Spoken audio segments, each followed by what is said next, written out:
Welcome back. Bulletin کا آغاز کریں گے اہم خبر کے ساتھ۔ متنازع پیکا قانون نامنظور، صحافیوں کے متنازع پیکا قانون کی منظوری کے خلاف ملک بھر میں احتجاجی مظاہرے۔ صحافیوں نے لاہور، اسلام آباد، کراچی اور کوئٹہ سمیت مختلف شہروں میں مظاہرے کیے۔ مظاہروں میں صحافیوں نے حکومت کے خلاف شدید نعرے بازی کی۔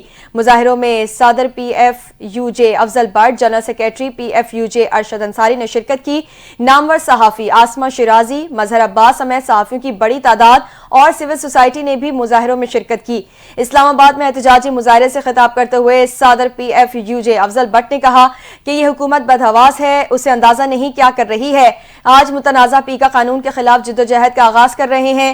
میاں نواز شریف اپنی حکومت سے فیصلے پر نظر ثانی کا کہیں۔ آصف زرداری، نواز شریف اپنی جماعتوں کا قبلہ درست کریں۔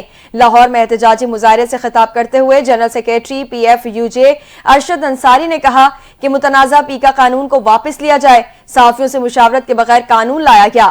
متنبہ کرتے ہیں صحافیوں کا گلا نہ دبایا جائے۔ انہوں نے کہا کہ کسی اسمبلی کو چلنے نہیں دیں گے، ہم عدالت کا بھی دروازہ کھٹکھٹائیں گے، جوائنٹ ایکشن کمیٹی کی مشاورت سے آئندہ کا لائحہ عمل طے کریں گے۔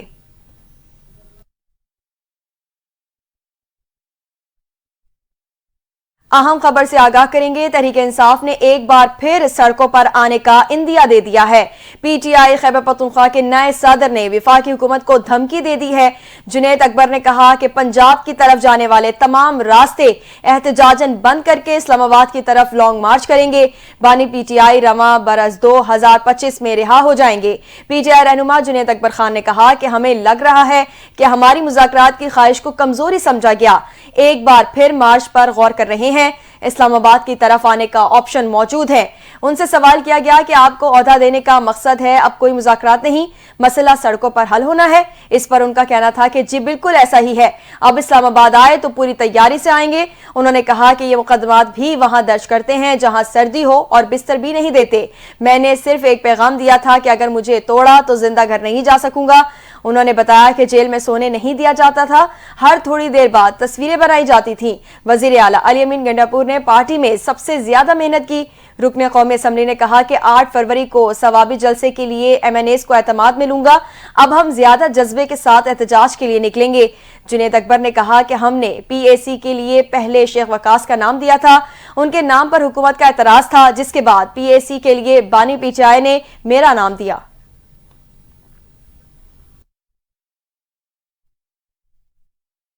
وفاقی وزیر منصوبہ بندی احسن اقبال نے پیش گوئی کی ہے کہ اگلے 10 سال سے 12 سال میں بلوچستان پاکستان کا سب سے امیر صوبہ ہوگا۔ وفاقی وزیر احسن اقبال نے پاکستان ہائی کمیشن لندن کا دورہ کیا، جہاں انہیں برطانیہ میں پاکستانی ہائی کمیشن کے پیشہ ورانہ امور پر بریفنگ دی گئی۔ اس موقع پر احسن اقبال نے گفتگو کرتے ہوئے کہا کہ پاکستان میں اربوں ڈالرز کے ذخائر ہیں، بلوچستان میں تانبے کے ذخائر نکالنے کے لیے کام ہو رہا ہے۔ انہوں نے کہا کہ چینی کمپنیاں بلوچستان سے ذخائر نکالنے میں دلچسپی لے رہی ہیں۔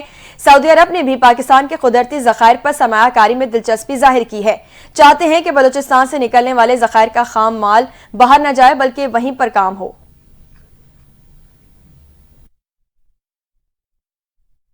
اپڈیٹ کریں گے پی آئی اے کا بارسلونا کے لیے براہ راست پروازیں جلد شروع کرنے کا اعلان۔ یہ فیصلہ یورپی یونین ایویشن سیفٹی ایجنسی کی جانب سے 2020 میں لگائی گئی پابندی کے حالیہ خاتمے کے بعد کیا گیا ہے۔ ایری انفارمیشن بارسلونا کے مطابق آنے والے ہفتوں میں پی آئی اے اپنی پروازوں کا دوبارہ آغاز کرے گی۔ 5 سال پہلے پی آئی اے اسلام آباد، لاہور اور سیالکوٹ سے بارسلونا کے لیے پروازیں کر رہی تھی۔ اس کے علاوہ پی آئی اے نے حال ہی میں پیرس کے لیے بھی اپنی پروازوں کا دوبارہ آغاز کیا ہے۔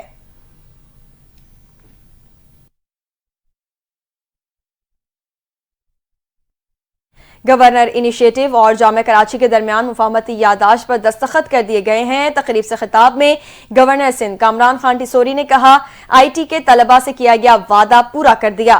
آئی ٹی کورس کرنے والے طلبہ کو جامعہ کراچی سرٹیفکیٹ جاری کرے گی۔ سرٹیفکیشن کے بعد آئی ٹی کورسز کرنے والے یہ نوجوان 10 سے 15 ہزار ڈالر سے زائد ماہانہ کمائیں گے۔ وفاقی وزیر تعلیم خالد مقبول صدیقی نے کہا، سماجی انقلاب لانے سے پہلے فکری انقلاب لازمی ہوتا ہے۔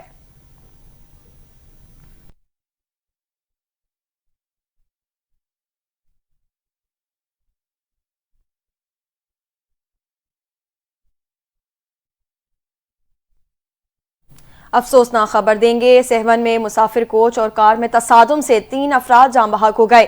مقامی پولیس نے بتایا کہ حادثہ انڈس ہائی وے روڈ پر پیش آیا ہے۔ حادثے میں 4 افراد زخمی بھی ہوئے۔ حادثہ تیز رفتاری کے دوران اوورٹیک کرتے ہوئے پیش آیا۔ کار حیدرآباد سے سیون اور کوچ پشاور سے کراچی کی طرف جا رہی تھی۔ حادثے کی اطلاع پر پولیس کی بھاری نفری اور امدادی ٹیمیں موقع پر پہنچ گئیں۔ جاں بحق ہونے والے افراد اور زخمیوں کو ہسپتال منتقل کر دیا گیا۔ پولیس نے حادثے کی تفتیش شروع کر دی ہے۔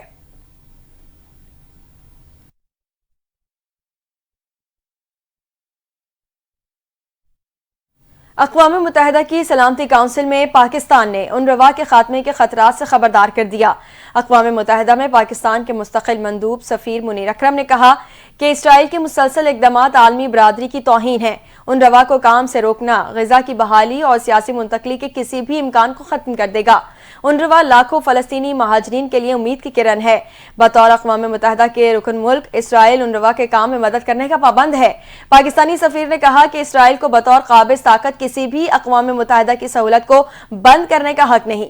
فلسطینیوں کے انروا کو ختم کرنے کی اجازت دینا جنگ بندی کے معاہدے کو خطرے میں ڈال دے گا۔ منیر اکرم نے کہا کہ انروا کی بقا اور موجودگی آج خطرے میں ہے۔ امید ہے جنگ بندی معاہدے کے تمام مراحل مکمل طور پر نافذ کیے جائیں گے۔ امید ہے جنگ بندی مستقل ہو جائے گی۔ پاکستانی سفیر منیر اکرم نے انروا کے مشن کے لیے اپنے ملک کی غیر متزلزل حمایت کا اعادہ بھی کیا۔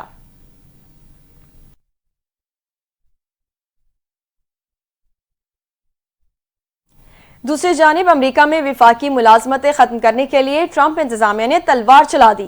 وائٹ ہاؤس نے وفاقی ملازمین سے کہا ہے کہ جسے نوکری چھوڑنی ہے چھوڑ دو، معاوضہ دے دیا جائے گا۔ سویلین حکومتی ملازمین کو جاری دھماکہ خیز ای میل میں نوکری چھوڑنے کا آسان نسخہ بتا دیا گیا ہے۔ ملازمین سے کہا گیا ہے کہ جنہیں نوکری چھوڑنی ہے وہ ای میل کا جواب دیں اور اپنی مرضی کا اظہار کر دیں۔ ساتھ ہی واضح کیا گیا ہے کہ 6 فروری تک اس پیشکش کا فائدہ اٹھانے والوں کو اس کا فائدہ بھی دیا جائے گا۔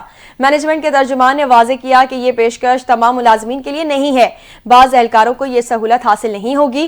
ایک روز پہلے ہی وائٹ ہاؤس نے اعلان کیا تھا کہ وفاقی اخراجات کو منجمد کیا جا رہا ہے، جس سے امریکہ بھر میں افراتفری مچ گئی تھی۔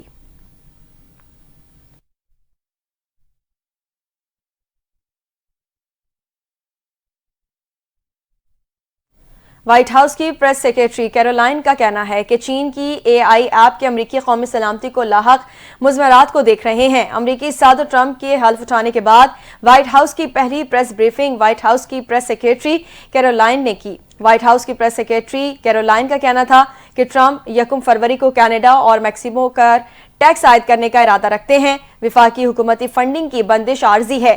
واضح رہے کہ وفاقی عدالت نے فیڈرل گرانٹس اور قرضوں کی منجمد کیے جانے سے متعلق صدر ٹرمپ انتظامیہ کے اقدام کو روک دیا ہے۔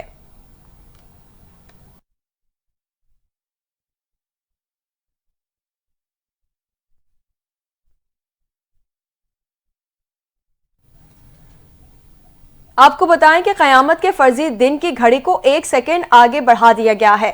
گھڑی کے وقت میں 1 سیکنڈ کا اضافہ کر کے اسے نصف شب کے قریب کیا گیا ہے۔ اب اس گھڑی کو 89 سیکنڈز کر دیا گیا ہے۔ ایٹمی سائنٹسٹ کے سائنس اینڈ سیکیورٹی بورڈ کے سربراہ نے بتایا کہ انسانیت کے وجود کو لاحق خطرات دور کرنے کے لیے معنی خیز پیش رفت نہیں کی جا سکی، اس لیے گھڑی آگے بڑھائی جا رہی ہے۔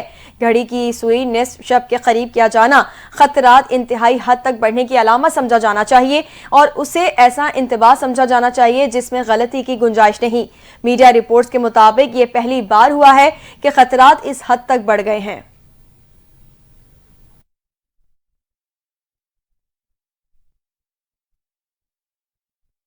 کھیلوں کی دنیا سے خبر شامل کریں گے۔ 4 سال قبل تمام طرز کی کرکٹ کو خیر بات کہنے والے سابق جنوبی افریقی کپتان اے بی ڈیویلیئرز نے کرکٹ میں واپسی کا اعلان کر دیا ہے۔